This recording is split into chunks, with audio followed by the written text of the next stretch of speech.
आजू हमरा भैया के तिलक चढ़ेला, अनधन चढ़ेला हजार जिया हो, अनधन चढ़ेला हजार।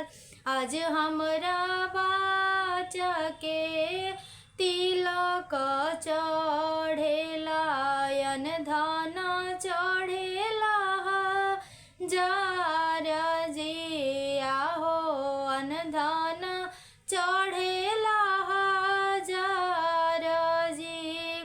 कूलर चढ़ेला, पंखा चढ़ेला, एसी के आइल बाबा जिया हो, एसी के आइल बाबा जी। आज हमरा भैया के तिलक चढ़ेला, अनधन चढ़ेला हजार जी। आहो अनधन चढ़ेला हजार।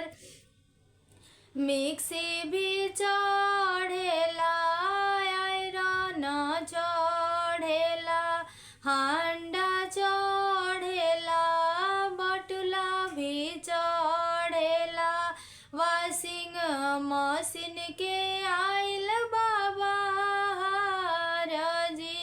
अब वॉशिंग मशीन के आइल बाबा जी। आजू हमरा देवर के तिलक चढ़ेला, अनधन चढ़ेला हजार जी। आहो अनधन चढ़ेला हजार जी।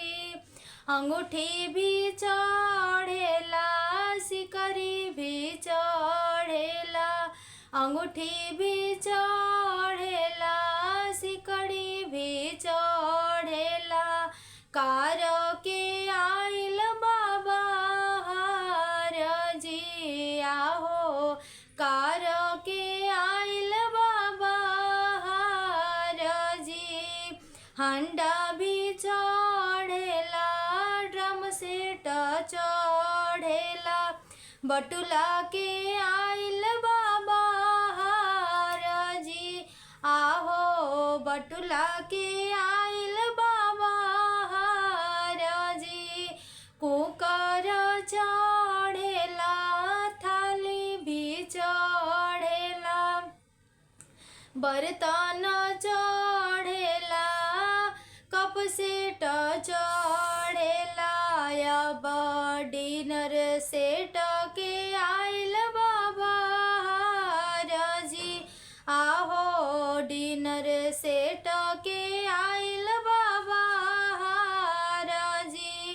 तौली भी चढ़ेला, कुर्ता पैंट चढ़ेला, अब कोट पैंट के आइल बाबा जी। आहो आजू हमरा भैया के तिलक चढ़ेला, अनधन चढ़ेला हजार जी। आहो अनधन चढ़ेला हजार। तई रहला तिलक के गीत। अगर आप सबके अच्छा लागल हो तो हमारे चैनल के जरूर जरूर जरूर सपोर्ट करब जा, लाइक करब जा, सब्सक्राइब करब जा, शेयर करब जा, बेल आइकन के जरूर प्रेस कर देव जा, ताकि हमारे नए वीडियो के नोटिफिकेशन आप तक जाई। गीत अच्छा लागल हो तिलक के तो जरूर हमारे चैनल के सब्सक्राइब कर लेब जा, और ये दोस्त मित्र जे भी हुई आप सबके उनका के आप सब वीडियो हमारे शेयर करब जा, और कमेंट करके जरूर बताइब जा कि गीत कैसन लागल है। जय माता दी।